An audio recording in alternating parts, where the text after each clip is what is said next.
guest says today's a great day to fire Jerome Powell. He is Alabama Senator Tommy Tuberville, and he joins us right now. All right, Senator, so clearly the president is very frustrated with Jay Powell.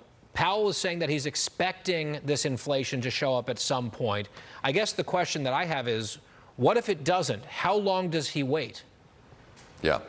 Well, he's playing God's what he's doing, and inflation's as low as it's been in months. And by the way, he did lower rates right before the election for Kamala Harris. But yeah, FJP, fire Jerome Powell.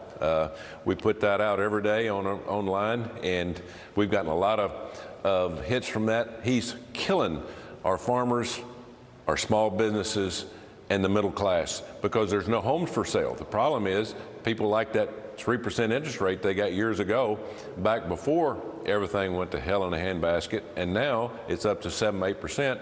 Nobody wants to sell. There's no homes out there. So he's putting the middle class and small business and farmers in tough shape. Well, even the bond market, Senator, is telling him to cut rates because the 2-year Treasury is well below, it's at like 3.8%, well below the overnight lending rate that the Federal Reserve controls, which is at 4.25 to 4.5. I'll tell you who's going to push him out. You don't need to fire him and rattle the market.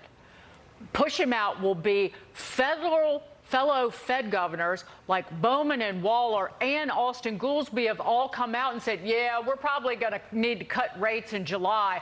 They're pushing him and embarrassing him. And I venture a guess they might want his job. And I can't wait to see the infighting develop. That will just be the most delicious soap opera. The conclave. Yeah. Yeah, they're pushing back right and left. We had Scott Bessent, the Secretary Treasurer, here for lunch today, and he spoke about the very same thing. They're starting to infight a little bit.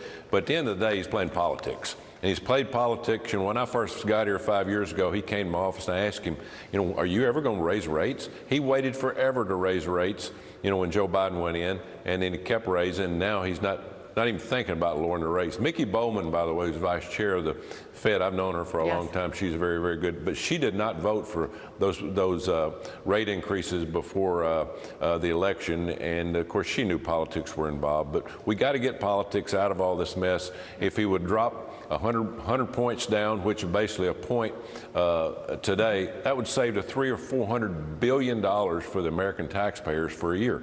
That's a lot of money, and our debt is so high, we've got to find some way to pay it off.